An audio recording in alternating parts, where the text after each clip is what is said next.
History. Hello, and welcome back to the history of the Rhode Island Air National Guard. Today we have the pleasure of sitting down with retired Colonel Susan Augustus and retired Lieutenant Colonel Peter Augustus, who met and were married while they were both serving with us. Peter was a Mustang officer who started as an enlisted maintainer and finished as the wing photo officer, which is what they used to call the officer in charge of public affairs. Susan was a medical officer and the first female officer in the history of the Rhode Island Guard, both Air and Army. She was the first female officer to achieve every rank between First Lieutenant and Full Bird Colonel. We have a packed house today.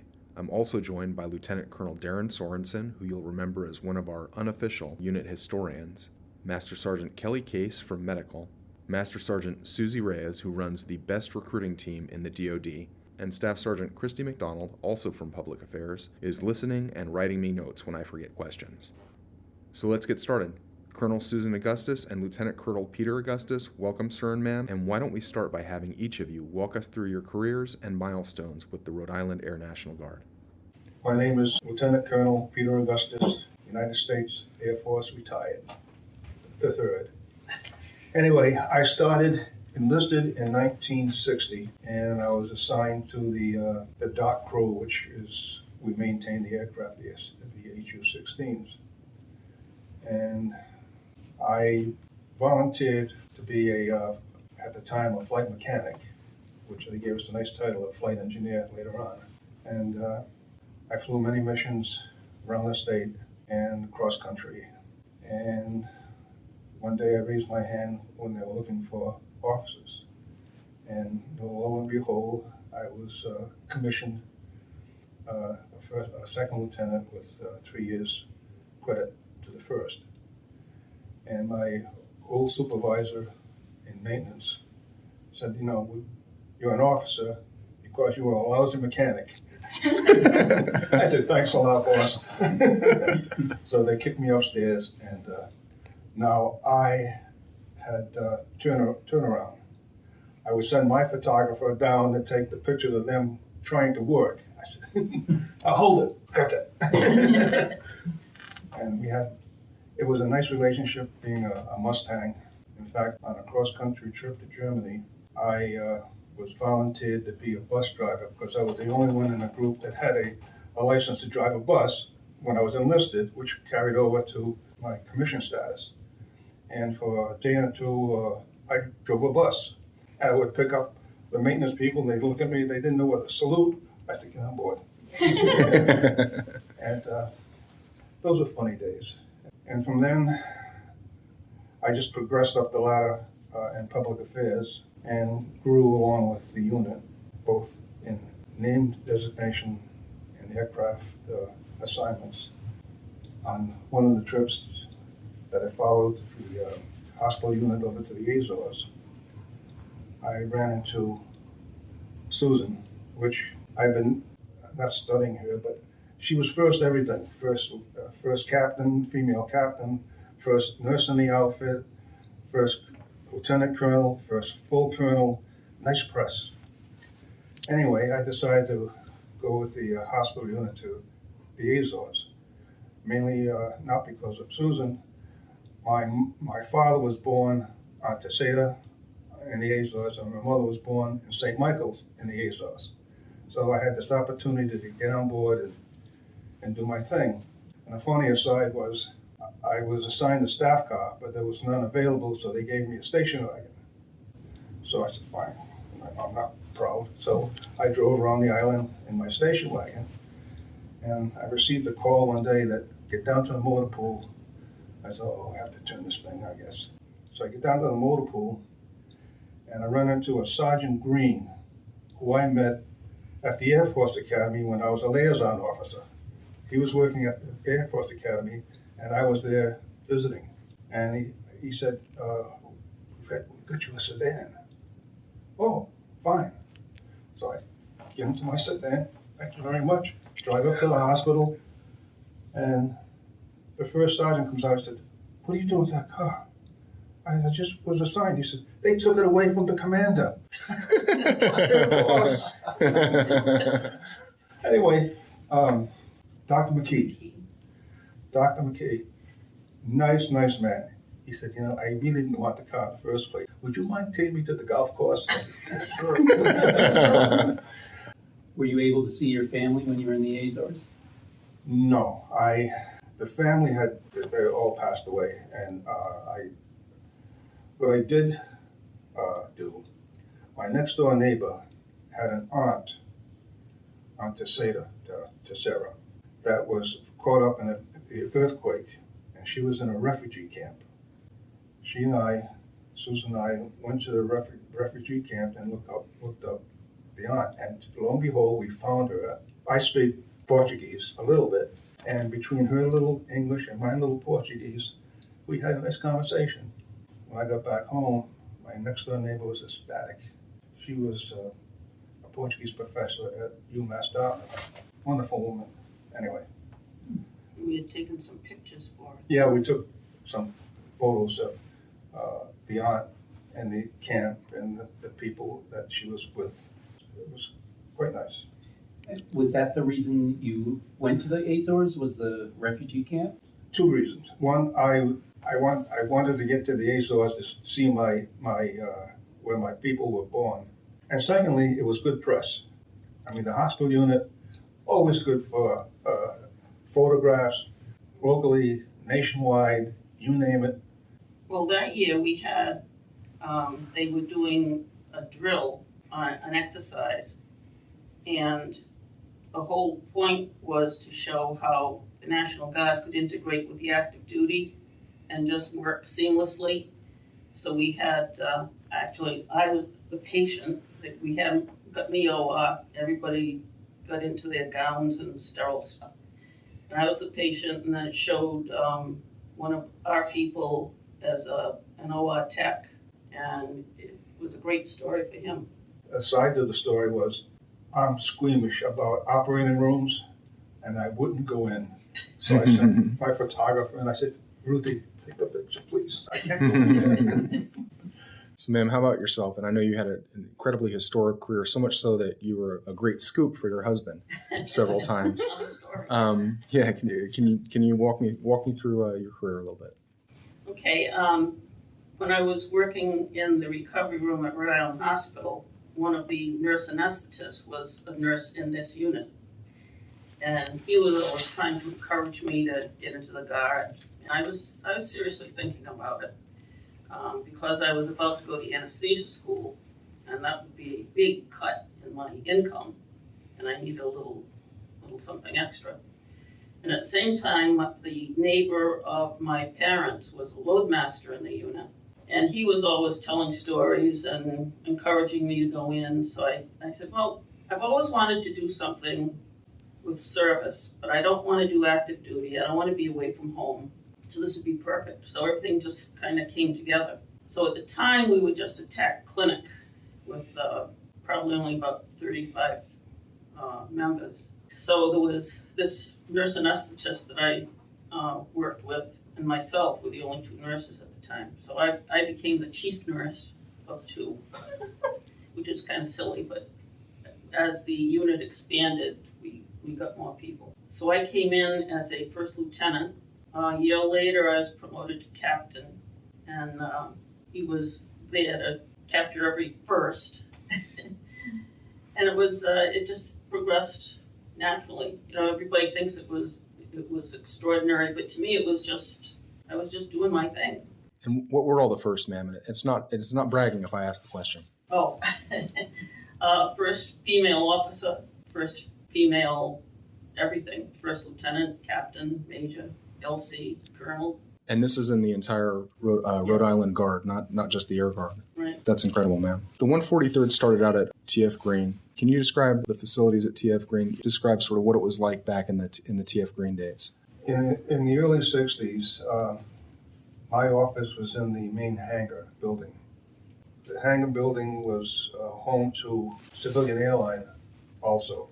So we shared some space. Not every airline could come up to our operations, but it was shared with the passengers coming in and whatnot. Ironically, the main TF Green Airport was on the same street as our hangar building. It was the air operations and the control tower. And 20 years later, I ended up back at the control tower as the advisor to the Civil Air Patrol. So I maintained that position for 10 years, working with young men and women. And in the meantime, we had moved to Quonset, new facilities here, and I shared an office upstairs across from the commander. And it was quite pleasant. It was quite an experience. Was proximity to the commander a good thing or a bad thing? As I stated before to you, John, it's either yes or no when you work for the boss. I'd like to go on a trip to Davis Montfort. No. Okay. So I learned sort of a sidetrack. I'd go to my friend in CBPO and say, I'd like to go to Davis Montfort, lease car authorized. Next thing you know, I'm on a plane to Davis Montfort. So anyway, this all caught up to me on a trip to the Azores when the commander approached me on the line, the flight line. He said, I don't think I should send you there. Why? He said, you never come to me first. I said, but Joe, you signed my order, so you know where I'm going. He said, okay, get on board. So I knew he didn't make it. And what about your experience at TF Green? How is it different there as far as facilities and mission? Bare bones, old equipment. Of course, back in the late 70s, it was probably as good as it would get.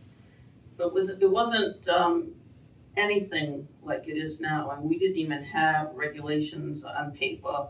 We didn't have additional duties on paper. We didn't have anything on paper. And as the years went on and the regulations changed and they started cracking down more, we had to do all this from scratch.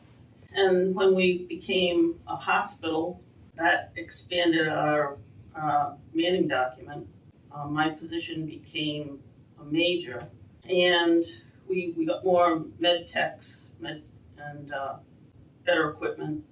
Just about every section expanded a little bit, and eventually we became a medical group.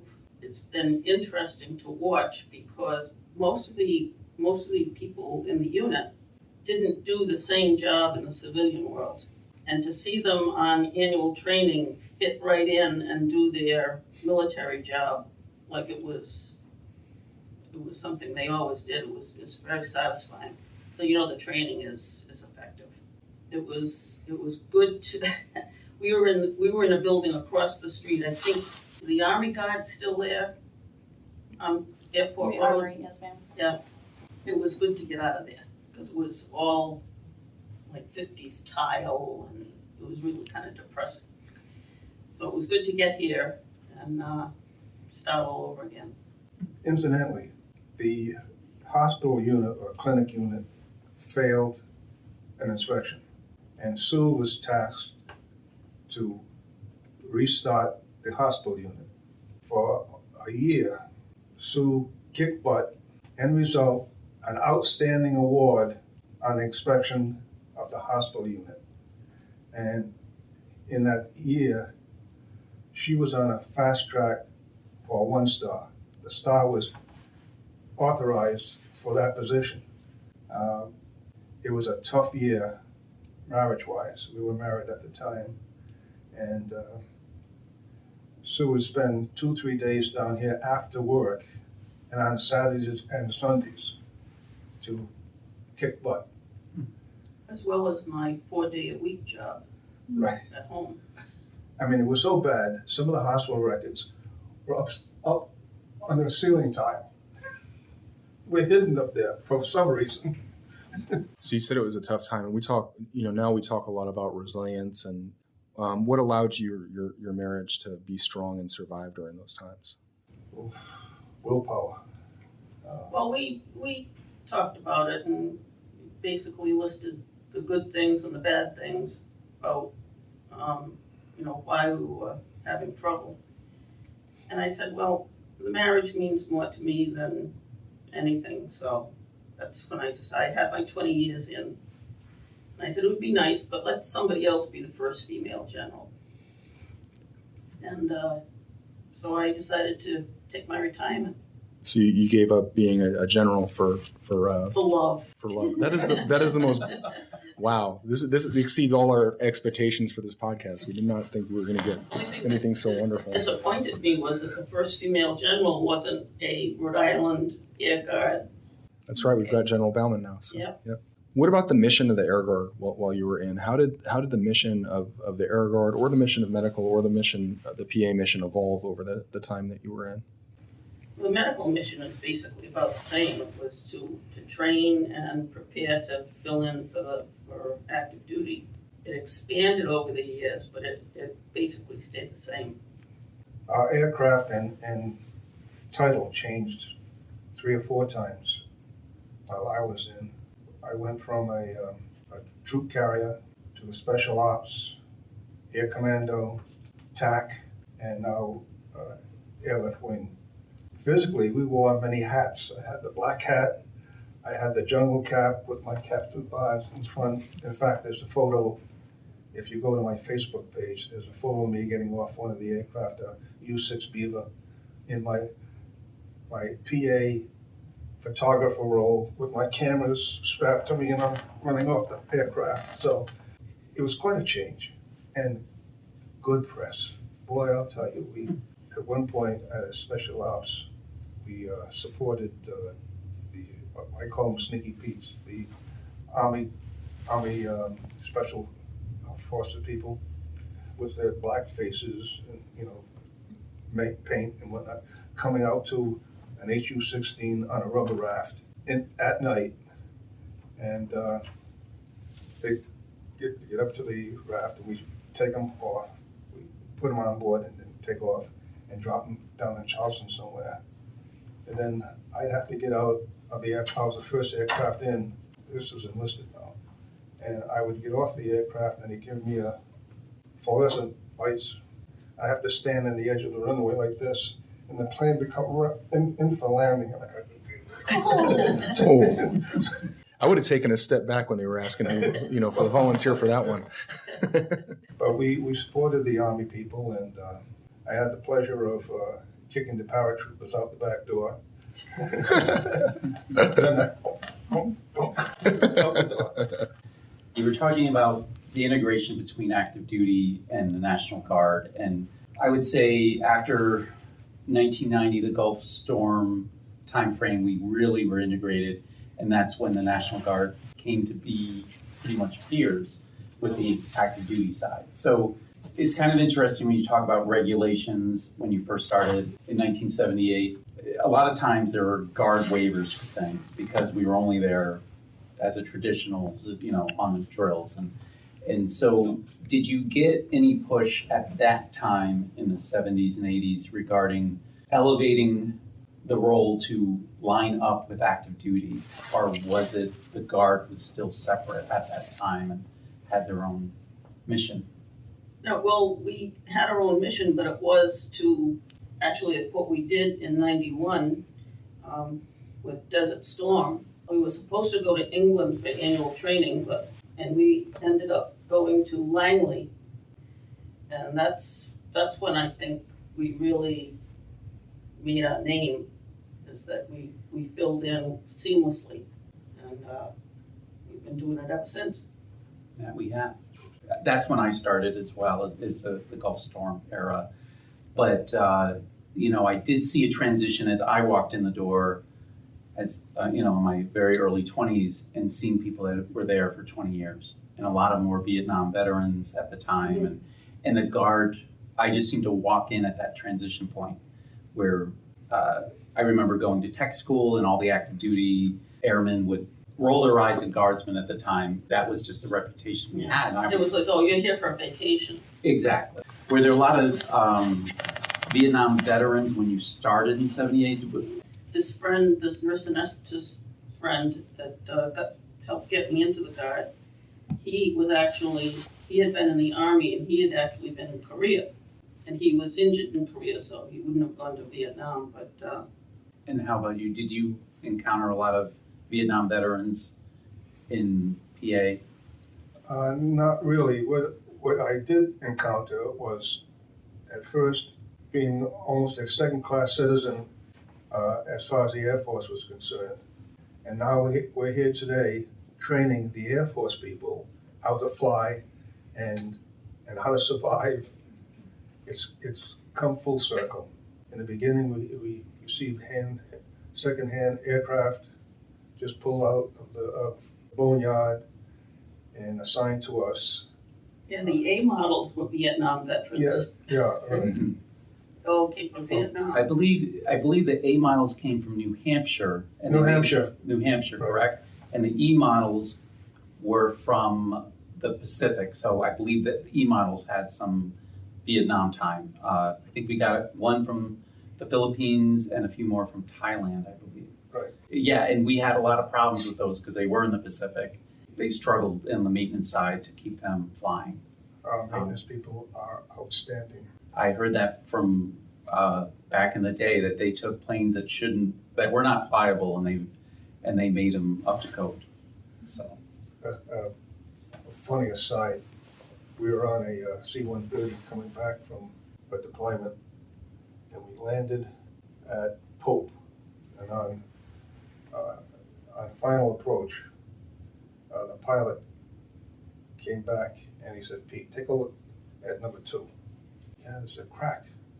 He said, "Should I land?" I said, "Yeah, land." So we landed. The cell, an exhaust port under the cell that had a crack, and we tried to locate a nacelle on base, and no, just maintenance officer was unavailable. I said, "Oh, let's do some homework." We just went over to where the aircraft was on jack in the hangar, pulled one off, took ours, put it back in the hangar, and we took off. So it was a midnight requisition. So maintenance people are outstanding. I'm curious about uniforms. You talked about airplane changes. Did you guys have a lot of uniform changes while you were in? I had shorts, knee socks. You had shorts? Oh Yeah, man, shorts. we're all jealous. Pith helmet. You hear that, big Air Force? Bring back the shorts. That didn't last too long. And then we So went you to- started in the greens. Is that they called them greens? And then BDUs were after that? Yeah, that was fun. and which was your favorite uniform? I always hear the greens were very comfortable. Yes, greens were extremely comfortable. Master Sergeant Case, do you have any good medical questions? Because I could make up a stupid one, but I'd rather you ask a good one. Well, it sounds like right now how we function, we don't treat at our facility here. We're more of like a medical readiness, but it sounds like you were wearing scrubs and actually like doing some kind of a function that was like a hospital at some point. On active duty for training. Okay. We didn't do any of that here, but we were trained for it, and we had several techs that were trained for operating room. And I believe you also had an ambulance on base here, and that was for training. Mm-hmm. We also did a rescue with that ambulance. It was outside the gates, but an experimental plane crashed nose first, just outside the gate, and we just got in the ambulance and took off. Incidentally, I happened to be in the clinic with the hospital people when the call came in. And I jumped in the ambulance with her, with my camera, and she got bounced around like a ball inside the cab. Yeah, I got an injury out of it. And we got to the crash site, and we were informed that there's no hope for the pilot. And I didn't feel comfortable taking any pictures, so I just let it go. I just wrote the story as is. And roughly what year was that? When did that happen? Well, it was here, so it was after 80, probably early 80s. Susie Reyes had a couple questions. We're going to bring you in here and go ahead and let you ask a question. So- Susie Reyes is our ace recruiter. She's running the recruiting over there. Just get in right next to us. So a question for both of you. What made you want to join, particularly you, ma'am, the Air National Guard at the time when you joined? I had always wanted to do some kind of service. My dad had been in at the time it was the Army Air Corps. He was a flight mechanic based at McCarran Field in Las Vegas. And he always had some good stories to tell too. He was one influence. And then someone that I worked with also wanted me to come into the unit. My parents' neighbor was a loadmaster in the unit, and he kept trying to recruit me. And at the time I was going to be going into anesthesia school, which meant a big drop in my income. So I decided that would be a good supplement. So when everything all just came together and I signed up. I can imagine at the time when you did, there were not a lot of females No, in the service. No. I didn't even think about that. It never really occurred to me that it was an issue That's wonderful. until the public affairs officer made a big deal out of it. And that's where you come in. What made you want to join, sir? Early on at Boston University, my roommate was in the Guard, and he constantly talked about the Guard. And on drill weekends, about 3 o'clock in the morning, I'd have to wake him up, get him dressed in his car, and get him down here. And this went on for 4 years. Long story short, he became a pilot and a full colonel. Part of our passenger crew became a pilot and a full colonel here. That's how I got involved with the unit. I decided to come down here and take a look. And I raised my hand and they sent me to boot camp. And I had my little script. And after 3 years, I had three, but only tacked on because I was going up before the general for my commission. He said, "Do you have any regrets?" I said, "Yeah, I'd like to spend a little bit more time with my stripes." He says, "You can, we can." I said, "Okay, no, it's so great." And I took the bar and took the stripes off. Never looked back. Never looked back. When you guys talk about your experiences in the Guard, it sounds like not only is it like it's a cool decision you make, but it's also like part of your family. Every story is leading into growth and development of the people around you, civilian side and military. There wasn't a question there. It was just Well, all my life, I was infatuated with the Air Force. In high school and junior high, I was constantly drawing pictures of aircraft. My side of the family is kind of artistic. And when I came down here, I applied for pilot training and my eyesight, I just couldn't make it. Which turned out to be a good thing because you ended up having the additional duty as the permanent beer and wine chairman. So tell us a little bit about that. Well, I was a former wholesale distributor of beer, wine, and liquor for southeastern Massachusetts, Cape Cod, and the islands. And I was a perfect fit to be the bar mess chairman for the O Club. And I arranged the bar and the specialty parties that we had, or dinners, I should say. My goal was to increase the morale of the officer corps. We had 100 officers down here at the time, and each officer had to pay their dues to the O Club. It was mandatory. So consequently, at any dinner, half would show. So I used their half of money to expand the dinners.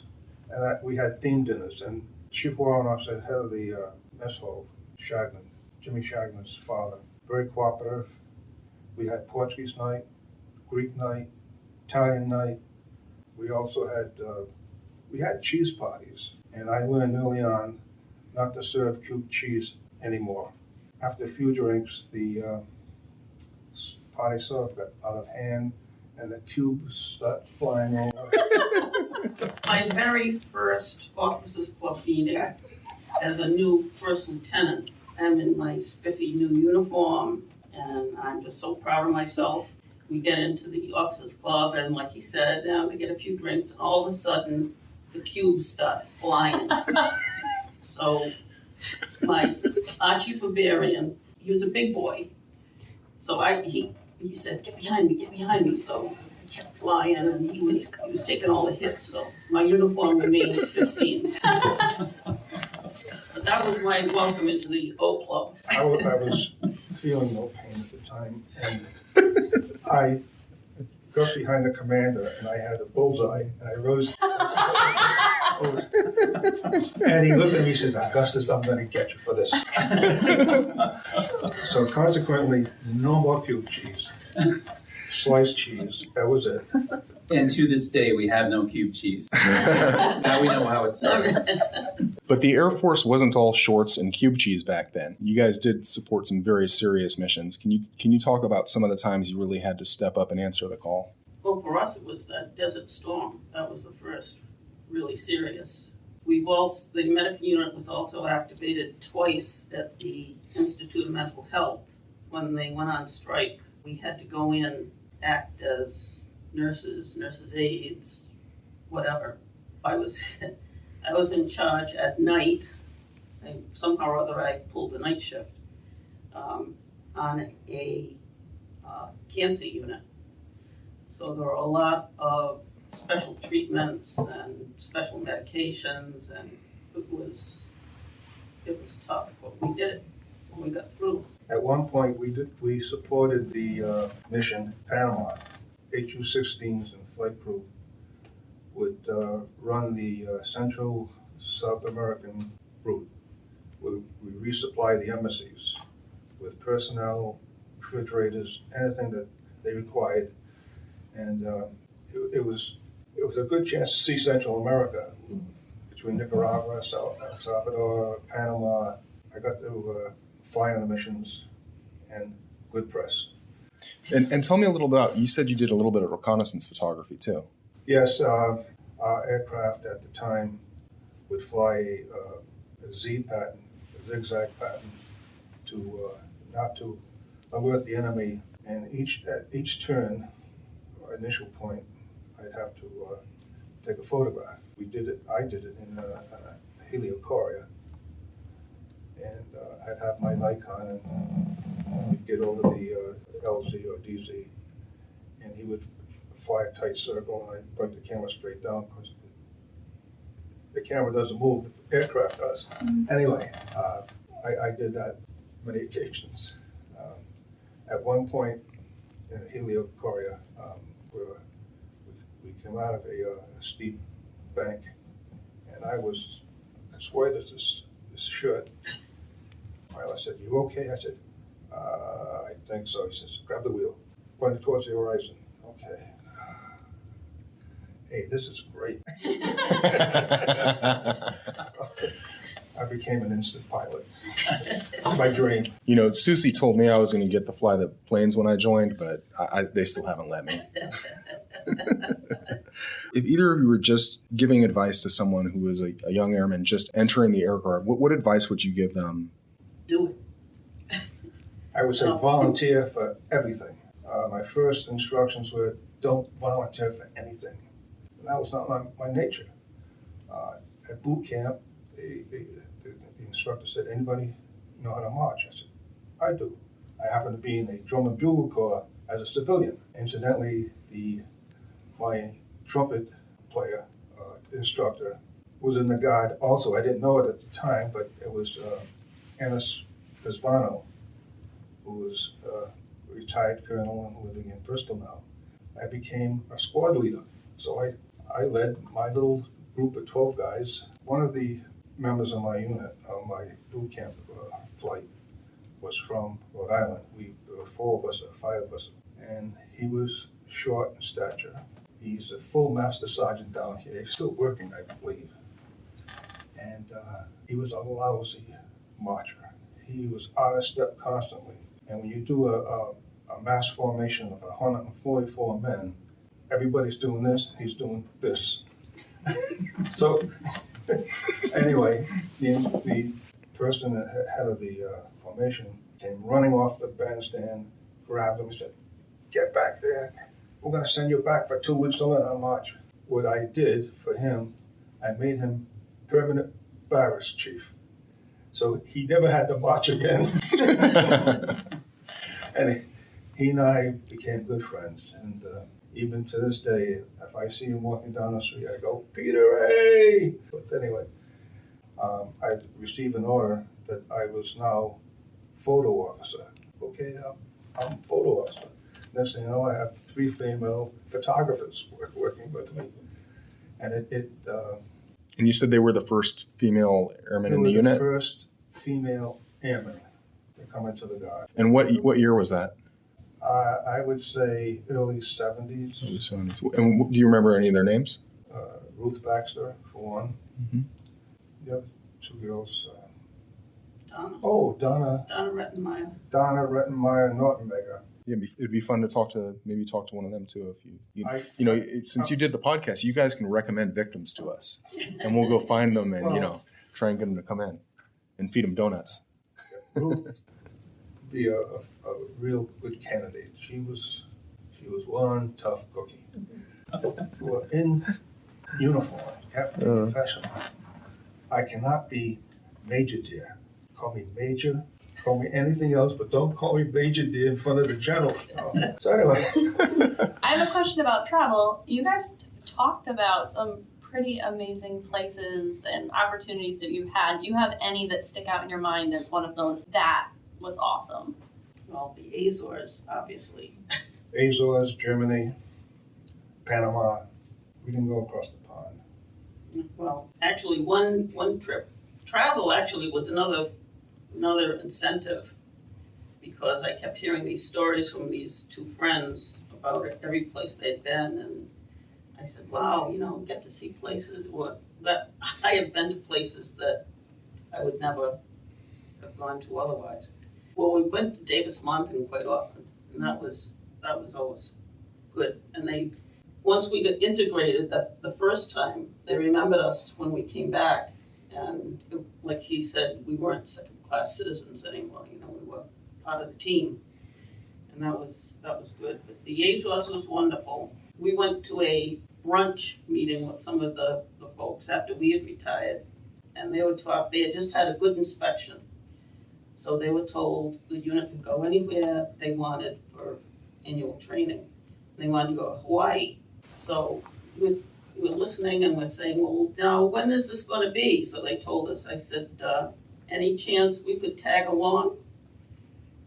So the chief made the arrangements, and we got to go to Hawaii. So we went, got off the plane in Honolulu, ran across the tarmac, grabbed another plane, and went to Kauai. We had a condo that a friend of his from the Army.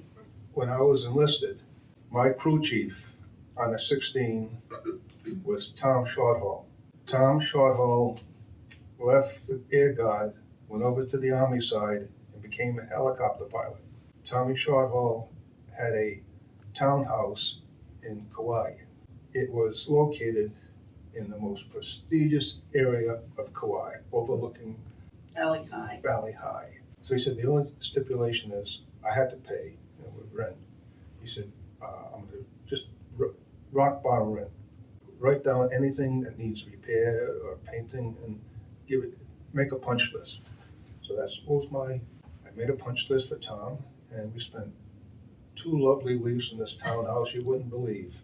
And we got back, we took a flight back to Honolulu, and we were kind of late arriving, and they held the aircraft for us.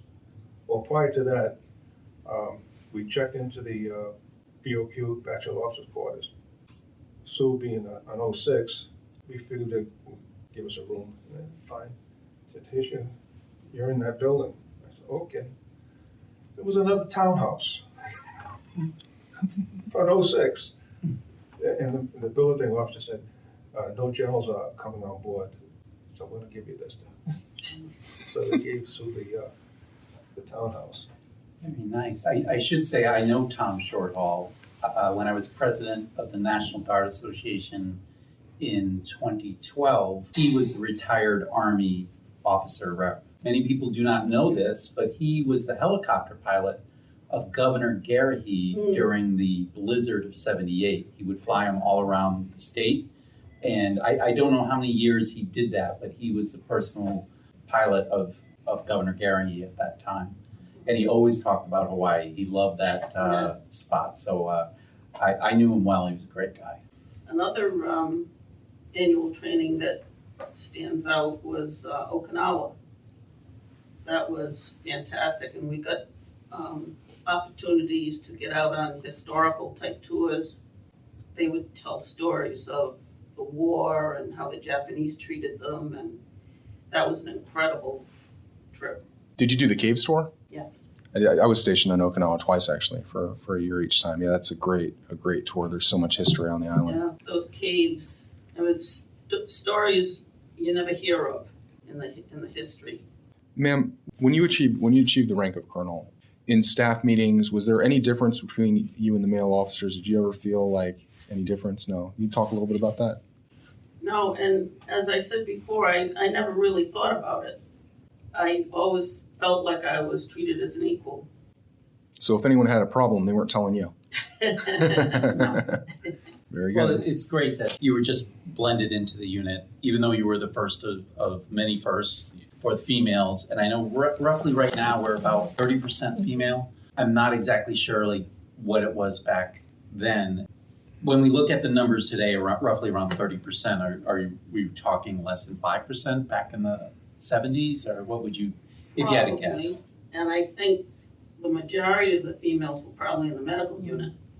But I'd say maybe 10%.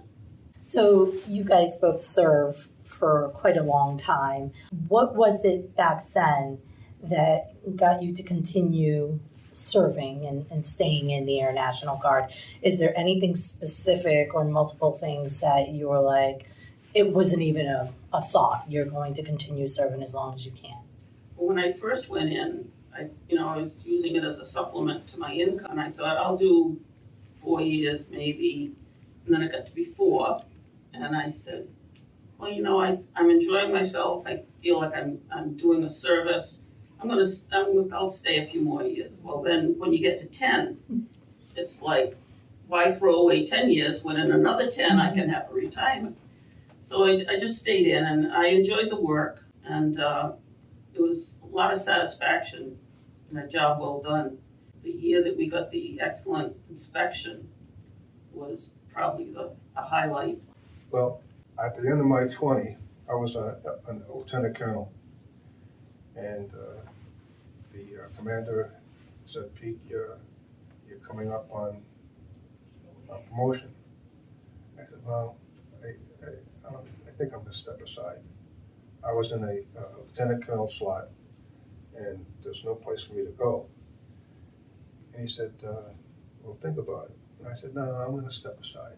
He wanted to reassign me to headquarters in a full colonel slot. I said, "I think I'm going to get out." Then I met Susie. About 3 months later, I went back to the commander and said, "I changed my mind." He said, "Somebody's in your slot." And that was it. Easy come, easy go. All right, well, thank you so much for joining us today. It's been an absolute pleasure having you. We wish you the best. Thank you so much. History. Thank you for joining us on this episode of the History of the Rhode Island Air National Guard podcast. Off we go into the wild blue yonder. Keep the wings level and true. History.